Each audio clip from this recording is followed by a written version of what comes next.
Clip number 329۔ اس clip میں آپ سورہ انعام کی آیت نمبر 163 سے 165 تک کی تلاوت، ترجمہ اور تفسیر قرآن صراط الجنان سماعت فرمائیں گے۔ بسم اللہ الرحمن الرحیم۔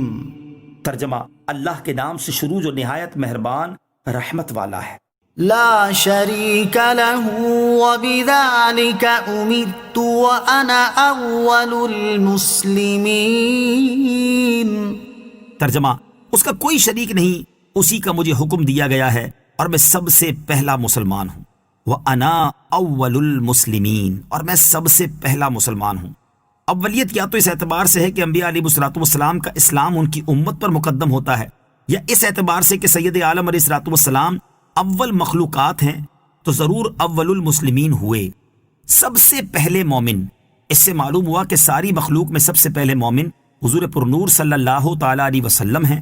حضرت جبرائیل اور میکائیل علیہ الصلوۃ والسلام سے پہلے بھی آپ علیہ الصلوۃ والسلام عابد بلکہ نبی تھے۔ الست بربکم، ترجمہ، کیا میں تمہارا رب نہیں؟ کہ جواب میں سب سے پہلے نبی پاک علیہ الصلوۃ والسلام نے بلا یعنی کیوں نہیں فرمایا تھا۔ پھر اور انبیاء کرام علیہ الصلوۃ والسلام نے، پھر دوسرے لوگوں نے۔ قل اغیر اللہ ابغی ربا وهو رب كل شيء ولا تكسب كل نفس الا عليها ولا تزر وازرة وزر اخرى ثم إلى ربكم مرجعكم فينبئكم بما كنتم فيه تختلفون۔ ترجمہ، تم فرماؤ کیا اللہ کے سوا اور رب کی طلب کروں، حالانکہ وہ ہر چیز کا رب ہے اور ہر شخص جو عمل کرے گا وہ اسی کے ذمے ہے، اور کوئی بوجھ اٹھانے والا آدمی کسی دوسرے آدمی کا بوجھ نہیں اٹھائے گا۔ پھر تمہیں اپنے رب کی طرف لوٹنا ہے تو وہ تمہیں بتا دے گا جس میں اختلاف کرتے تھے۔ قل اغیر اللہ ابغی ربا، تم فرماؤ کہ اللہ کے سوا اور رب چاہوں۔ شان نزول، کفار نے نبی کریم صلی اللہ تعالی علیہ وسلم سے کہا تھا کہ آپ ہمارے دین میں داخل ہو جائیں اور ہمارے معبودوں کی عبادت کریں۔ حضرت عبداللہ بن عباس رضی اللہ تعالیٰ عنہما نے فرمایا کہ ولید بن مغیرہ کہتا تھا کہ میرا راستہ اختیار کرو، اس میں اگر کچھ گناہ ہے تو میری گردن پر۔ اس پر یہ آیت کریمہ نازل ہوئی اور بتایا گیا کہ وہ راستہ باطل ہے۔ خدا شناس کس طرح گوارا کر سکتا ہے کہ اللہ عز و جل کے سوا کسی اور کو خدا مانے؟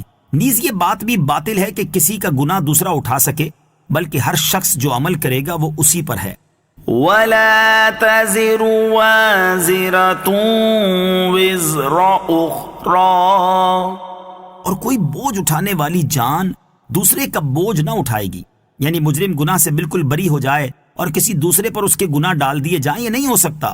اور یوں ہی ایک آدمی کے گناہ دوسرے پر بغیر کسی سبب کے ڈال دیے جائیں، یہ بھی نہیں ہو سکتا۔ البتہ جو آدمی گناہ کا طریقہ ایجاد کرے یا دوسرے کو گمراہ کرے یا گناہ کے راستے پر لگائے تو یہ اپنے ان افعال کی وجہ سے پکڑ میں آئے گا، اور یہ اس کے گناہ کی شدت ہوگی کہ اس کی وجہ سے جتنے لوگوں نے جتنے گناہ کیے ان سب کے وہ گناہ اس پہلے آدمی پر ڈال دیے جائیں۔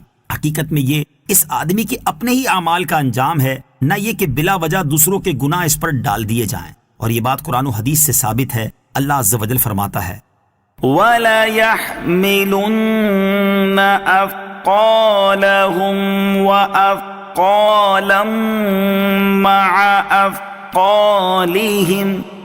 ترجمہ، اور وہ اپنے بوجھ اٹھائیں گے اور اپنے بوجھوں کے ساتھ اور بوجھ اٹھائیں گے۔ سرکار دو عالم صلی اللہ تعالی علیہ وسلم نے ارشاد فرمایا، جس نے ہدایت کی طرف بلایا اور لوگوں نے اس کی پیروی کرتے ہوئے ان باتوں پر عمل کیا تو بلانے والے کو پیروی کرنے والوں کے ثواب کے برابر ثواب ملے گا اور ان کے اجر میں بھی کوئی کمی نہ ہوگی۔ اور جس نے گمراہی کی دعوت دی اور لوگوں نے اس کی پیروی کرتے ہوئے ان باتوں پر عمل کیا تو دعوت دینے والے کو پیروی کرنے والوں کے گناہ کے برابر گناہ ملے گا اور ان کے گناہوں میں بھی کوئی کمی نہ ہوگی۔ وَهُوَ الَّذِي جَعَلَكُمْ خَلَائِفَ الْأَرْضِ وَرَفَعَ بَعْضَكُمْ فَوْقَ بَعْضٍ دَرَجَاتٍ لِيَبْلُوَكُمْ فِي مَا آتَاكُمْ إِنَّ رَبَّكَ سَرِيعُ الْعِقَابِ۔ وَإِنَّهُ لَغَفُورٌ رَّحِيمٌ۔ ترجمہ، اور وہی ہے جس نے زمین میں تمہیں نائب بنایا اور تم میں ایک کو دوسرے پر کئی درجے بلندی عطا فرمائی تاکہ وہ تمہیں اس چیز میں آزمائے جو اس نے تمہیں عطا فرمائی ہے۔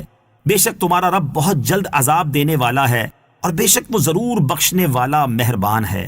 وَهُوَ الَّذِي جَعَلَكُمْ خَلَائِفَ الْأَرْضِ، اور وہی ہے جس نے زمین میں تمہیں نائب بنایا، کیونکہ سید عالم صلی اللہ تعالیٰ علیہ وسلم خاتم النبیین ہیں، آپ کے بعد کوئی نبی نہیں، اور آپ صلی اللہ تعالیٰ علیہ وسلم کی امت سب امتوں میں آخری امت ہے، اس لیے انہیں زمین میں پہلوں کا خلیفہ کیا کہ اس کے مالک ہوں اور اس میں تصرف کریں، اور فرمایا اور تم میں ایک کو دوسرے پر درجوں بلندی دی، یعنی شکل و صورت میں، حسن و جمال میں، رزق و مال میں، علم و عقل میں اور قوت و کمال میں ایک کو دوسرے پر بلندی دی، اور اس کا مقصد تمہاری آزمائش کرنا ہے کہ کون نعمتوں کے ملنے پر شکر ادا کرتا ہے اور کون ظلم و زیادتی کی راہ پر چلتا ہے، کون امتحان میں کامیاب ہوتا ہے اور کون